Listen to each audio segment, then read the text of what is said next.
Welcome to the Dragon's Library, your source for games, movies, shows, and more.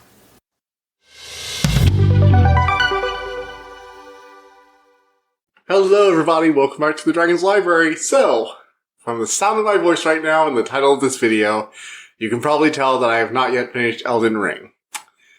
And yeah, I haven't finished Elden Ring. That's really all there is to it. I'm hoping to review it on Thursday, because this time in the stream, if you go there, if you check it out, I was having a lot of trouble with this one boss, but then I came back after dinner and decided to give it one last attempt before bed.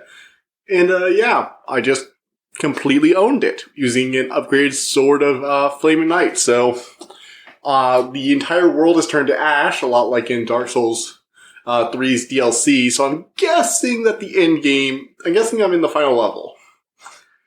Hopefully. I'm not sure I can deal with another extension at this point. But, as a positive thing though, since I didn't finish Elden Ring, we get to talk about Turning Red. And you know what? I had a lot of fun with this movie. Pixar always makes me smile. But, yeah. So, for those of you who don't know, this is a movie about a, tween teen girl who ends up turning into a red panda whenever she gets stressed due to a family curse, and then it's, growing of age story, as a result of this as a metaphor for puberty. So, it's definitely not aimed at me demographic-wise, but I did really enjoy it. I think the jokes are pretty funny. It lands really well. I think kids will probably really enjoy it. Oddly enough, it's also set in the 2000s, set in 2002, so there was, a lot of nostalgia bait if you've grown up during that era. I'll probably get more into that in the spoiler section. But yeah, it's all very fun. The main character, Meilin Lee, is a Chinese Canadian, so it's not even taking place in the US, which is actually really refreshing change of pace. I didn't expect that to be such a refreshing change of pace for me, but it really was. It was just wow, a movie not set in the US? How exciting. I know, it's Canada. It's most people who live in Canada live within 100 miles of the US, but still. It was still nice. It was still a nice, refreshing change of pace. So, all in all, May is just really, outgoing, try hard. I'm, the straight age student who also has all the curricular activities because I have a really strict mom who makes me do it all. She has an interesting group of friends who act more as a single unit than they do as individuals. The main friend who's sort of I guess the closest analogy would be Scott what's his name? Snot from American Dad. She's a female version of him. And then you have this, other girl who's the nerdy girl who's kind of quiet and always is just kind of moving around in the background. And, has a very deadpan, she's been taking care of it the whole time. It's no, I haven't. So yes, she has. And then you have the other one who's just kind of really weird. Just the weird one who's always shouting. Didn't really like her that much. And, yeah, the whole group, their dynamic is really nice. It's all, very cheerful, very upbeat. May has a very controlling father. Her dad is hilarious. Basically every scene he's in is fun. You get a brief look at some of the other people in her community, and then others, a few, her aunts and her grandmother, who has a strained relationship with her own mother, all related to the whole, turning into a panda curse, which is, again, a heavy metaphor for puberty. They're not shy about shouting that out loud. In fact, there are 2 period jokes in this kids movie, which is actually really interesting. It's nice to see movies treating kids with a certain level of maturity and not being so abhorrent about this stuff. Apparently there's been some minor backlash from some parents who are how dare you mention this stuff in a kids Pixar movie? And it's just oh, get a hold of yourself, you nannies. It's just people, get over yourselves. Your kids have seen way worse on the internet already. I guarantee they have seen worse on the internet by that age. Guarantee it. 100% absolutely guarantee it. It's always adorable when parents are my little child will never do that. And actually, funny enough, that actually marches into the themes of this movie. See, May's mom had a really strict upbringing due to the whole panda thing. And she had she lost control of her powers when she was young before they sealed them away for her. ended up injuring her mother. Her mother has like a scar in her eye. It's heavily implied something really bad happened. And so she has basically tried to raise May to be a better version of her, like the perfect little kid, all straight A's every day. She's so organized that when she erases stuff, she uses a ruler to scrape the eraser shavings into her trash can so they don't get all over her desk. Like, the completely organized person. Like, so organized it's like unrealistic almost. And her friends are always asking her to like go out and do stuff, but she's like, sorry, I gotta go, I hope I was cleaning today. It's like, it's always cleaning day. Your mom has you like so brainwashed. She's like, no, she doesn't. It's like, it's fine. I enjoy it. And, eventually she runs into something she actually wants to do. She starts like, developing crushes, and her mom like freaks out over it, and completely embarrasses her in front of everyone. And of course, the night after that happens, well, the Panda event erupts. And they have a lot of fun jokes with that, with the mom not understanding what's going on at first, and then when she sees it in school, because she followed her daughter there to stalk her to school, because she's worried about her because of the period joke from earlier. And after completely embarrassing her, May losing control of the Panda again, she managed to realize that if she stayed really, really calm, she would turn someone back. But she loses control and ends up running away back home. And the mom was like, oh, so this is what's happening. It's not the other thing. Got it. Well, this is still really early. So our ancestor prayed to the gods back in the day, and they gave her the ability to turn into a red panda in order to protect herself while her husband, all the men were out from bandits while the men were out at war. And she passed it down to her kids.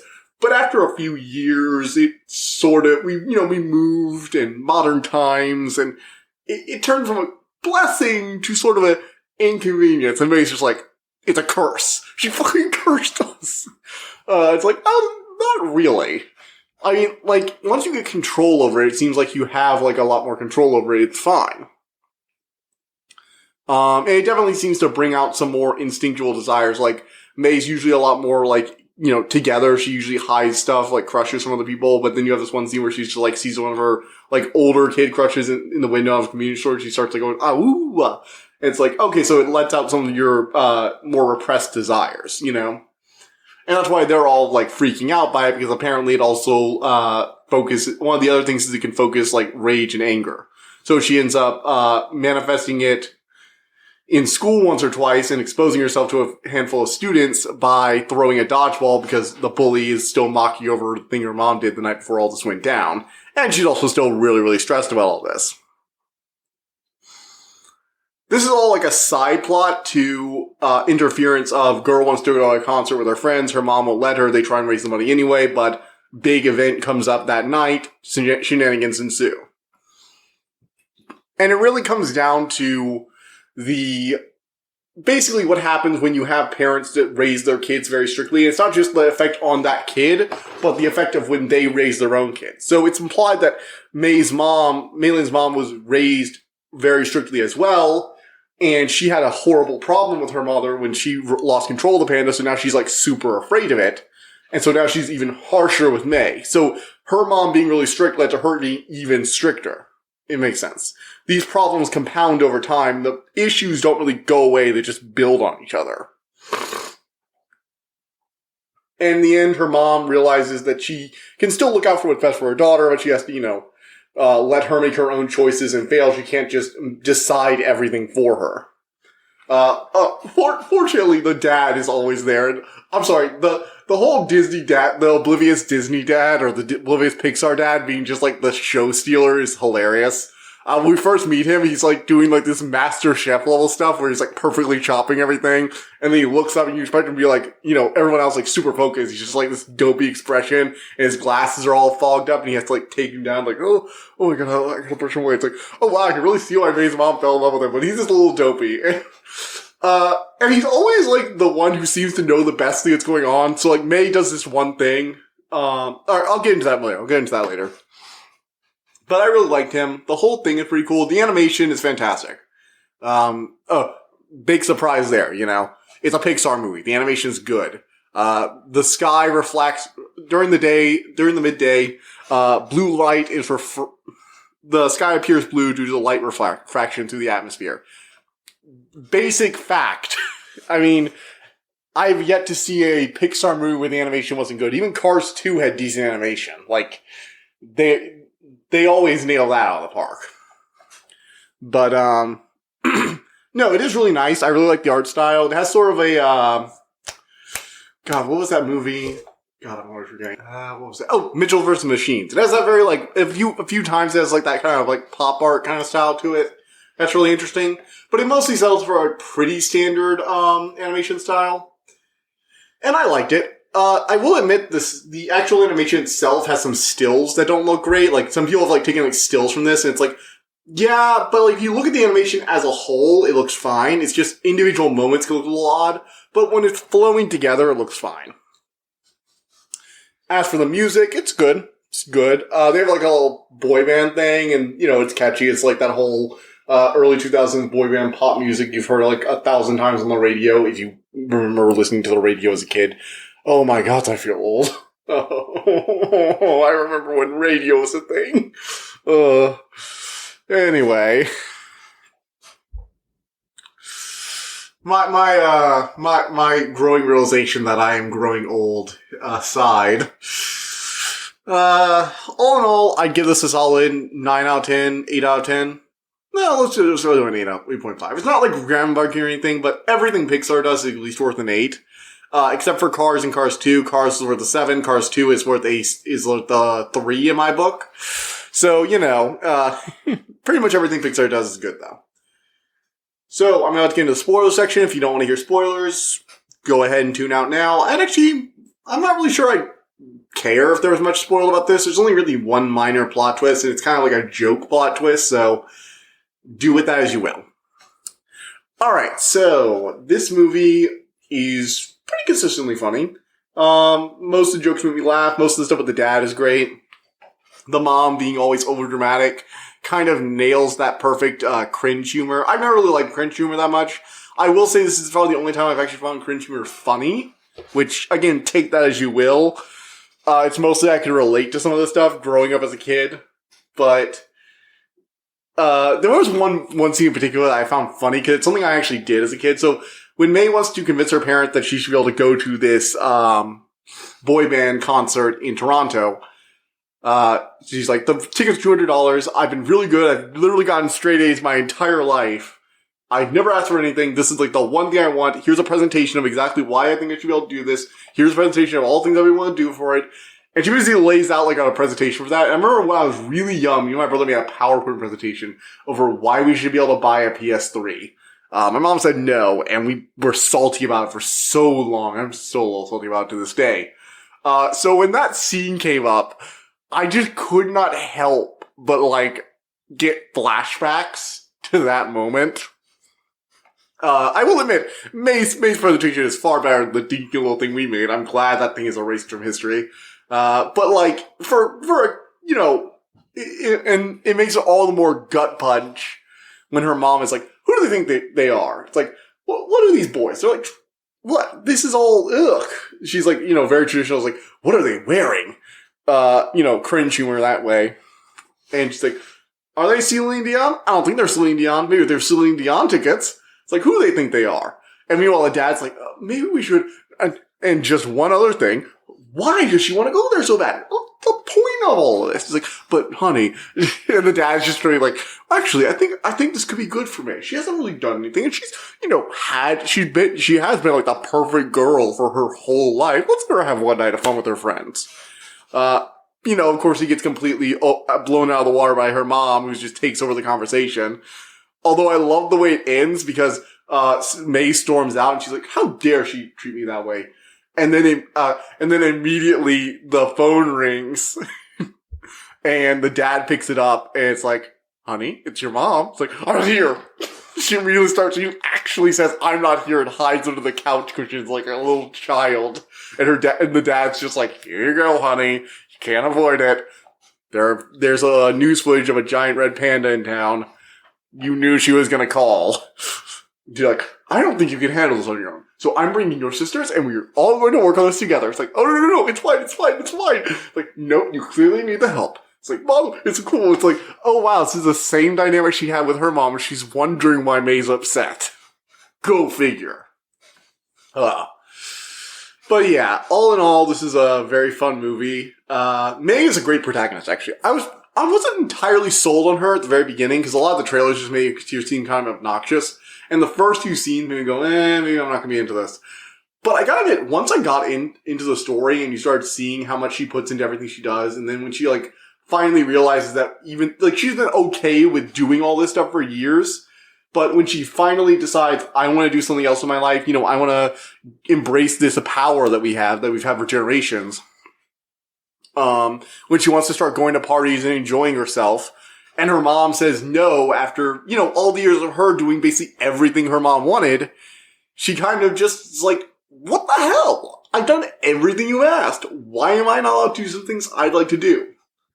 And she sees the panda as sort of like a free expression of freedom. In fact, her friends, a few other students discovered after the whole dodgeball incident with one of the bullies, Tyler, and she ends up spreading the idea that she can turn into the red panda around school and selling them like photo ops with her and like red panda merchandise that her and her friends make, take the money, buy some shirts and stuff like that, and they make a bunch of red panda stuff, and that's how they raise the money for the tickets. And I'm like, okay, that's really smart. And as she does that, she has a lot of fun doing this stuff with her friends, making all the shirts, setting up these photo ops and everything. And the whole time her mom thinks this is like an extracurricular mathletes activity. But May has like a lot of fun. They even like record like a little music video thing with them, setting it all up. And and near the end of the plot, when May is like the all is lost moment after her mom has like said, it's all your fault that she got into all this trouble. And, takes her away, and, May doesn't protest because she wants her mom's approval still. And her friends, feel betrayed, obviously. Her dad shows her the videos like, look, you don't have to be like your mom if you don't want to. You can make your own choices. And May, I really like what you did here. It's really nice. I think you and your friends had a lot of fun, and I think I don't see you like this. I'd like you to be more like the May I see here.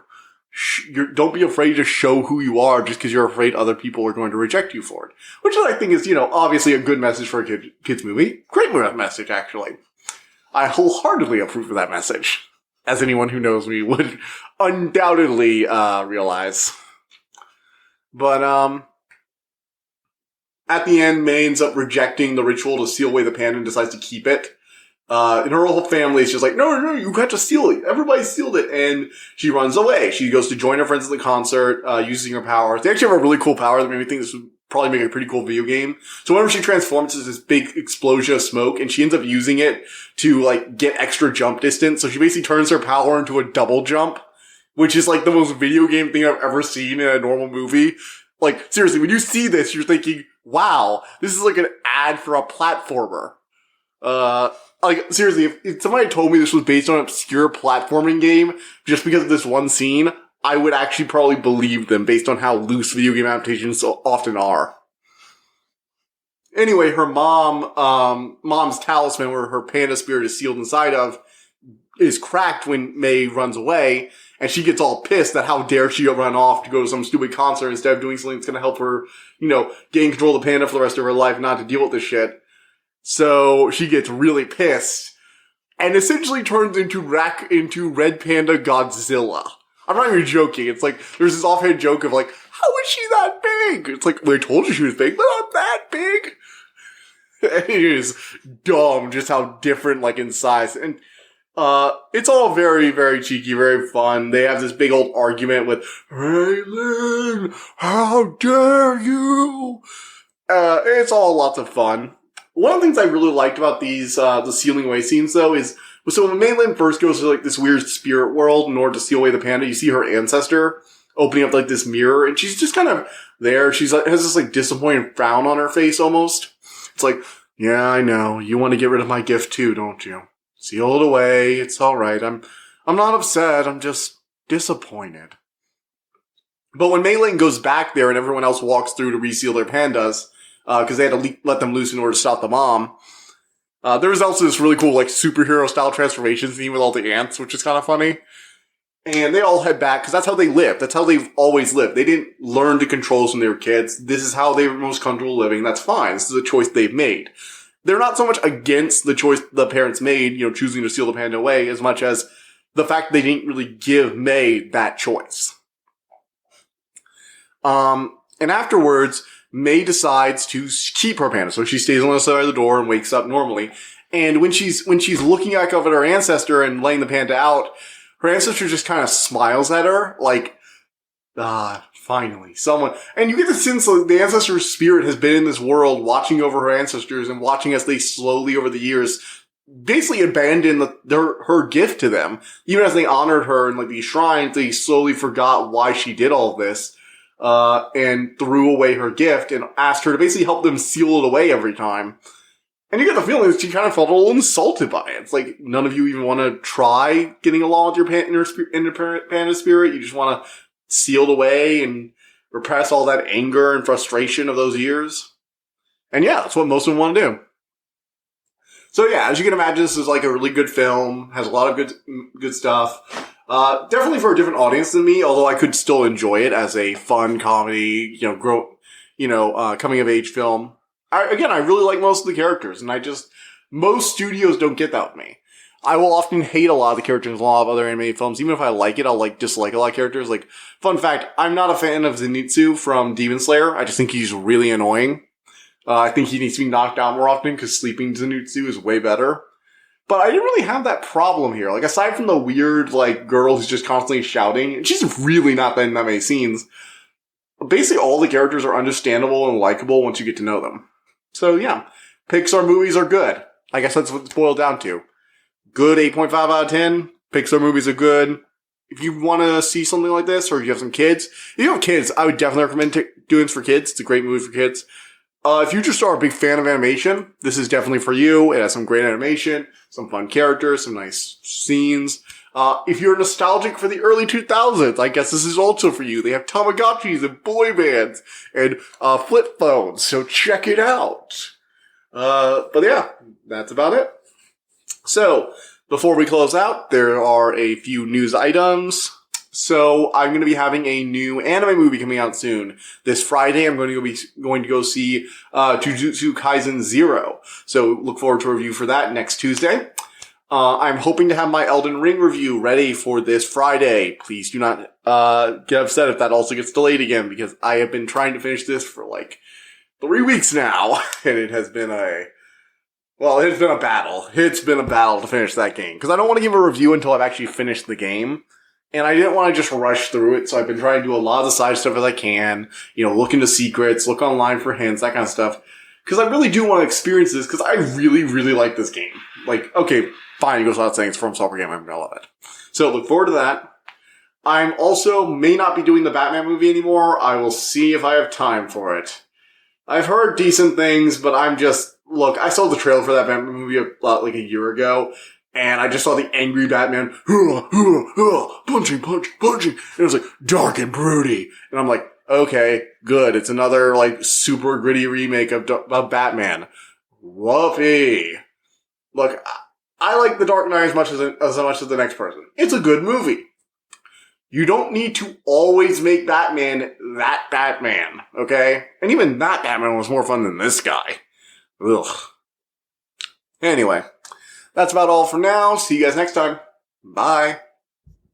I hope you enjoyed listening to this episode, and thank you for listening to The Dragon's Library.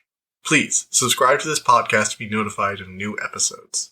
The Dragon's Library releases new episodes Tuesday and Friday each week, and you can follow us on Twitter at dragon_library2. If you want to suggest an episode topic, my email is in the description below. And as always, thank you so much for all your support.